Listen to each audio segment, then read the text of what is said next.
On a plusieurs types de populations qu'on adresse, du B2B, donc des clients entreprises, et puis du B2B2C ou du B2C, donc des individus qui ont un contrat collectif ou qui ont un contrat en propre.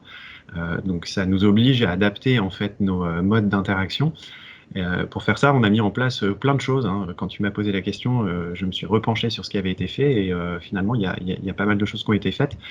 Déjà, il y a une sorte de tour de force, j'allais dire logistique, de façon à pouvoir équiper en fait l'ensemble des collaborateurs qui sont au contact des clients, de façon à ce qu'ils aient de la téléphonie, des ordinateurs portables, c'était pas le cas de tout le monde, des clés 4G, des écrans supplémentaires pour pouvoir continuer à travailler depuis chez eux et à aller au contact des clients. On a mis en place des nouveaux processus pour parler à nos clients entreprises et particuliers. On a par exemple permis d'envoyer des documents par email puisque la poste ne fonctionnait plus. Et donc on était dans l'obligation de trouver des nouveaux moyens pour maintenir le lien. On a organisé des campagnes d'appels sortants, par exemple, pour prendre la température, notamment ça, on a fait ça auprès de nos clients retraites, donc des individus. On a évidemment adapté tous nos contenus sur les sites internet de façon à informer de nouveaux moyens de nous joindre, des dispositions nouvelles qui étaient prises. On a mis en place évidemment des nouveaux services d'accompagnement pour venir en soutien aux entreprises et aux salariés de façon à ce qu'ils puissent faire face à cette période très compliquée.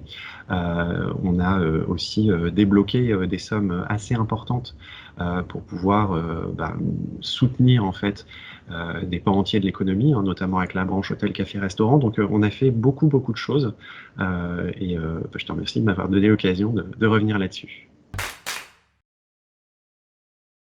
Tout de suite, hein, on a mis en place des nouveaux dispositifs pour savoir ce qui se passait sur le terrain. On a mis en place des points réguliers pour prendre la température à partir de nos enquêtes à chaud, donc pour avoir des retours clients immédiats.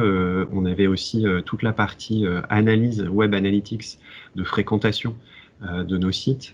On avait également des retours plus qualitatifs de la part des commerciaux ou des équipes de la relation client, donc qui étaient en fait pilotés de manière centralisée pour pouvoir adapter en fait l'ensemble de nos messages à toutes les populations de clients que j'ai déjà citées.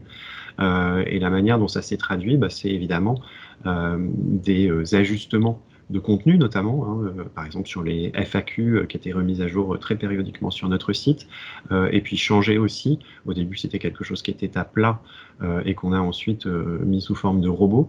Donc en fait, ce suivi-là qui a commencé tout au début du confinement au mois de mars a été poursuivi jusqu'en juin. Et puis, pour prendre la température de manière encore plus précise, on a mis en place des enquêtes spécifiques avec vous pour savoir ce que nos clients avaient pensé de nous pendant cette période-là, et ça a été riche d'enseignements.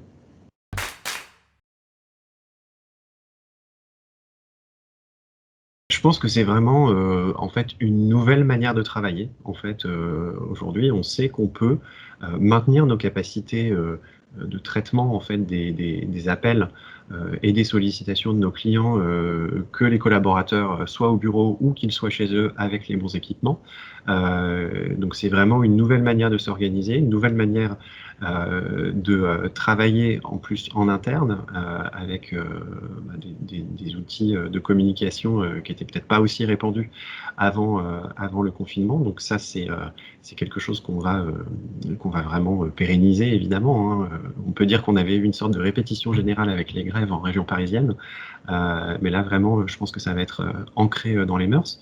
Le télétravail également est quelque chose qui était évidemment présent chez nous avant, mais qui va, à mon avis, perdurer, y compris pour des populations pour qui c'était pas automatique au début, hein. Des conseillers relations clientèle, c'était pas forcément eux qui étaient le plus consommateurs de télétravail, et je pense que ça va rester. Et puis surtout, c'est, je pense, l'écoute client et l'idée de se mettre dans une position d'avoir du feedback rapide. Je pense qu'on a été capable de déployer beaucoup d'agilité et j'espère que ça va perdurer.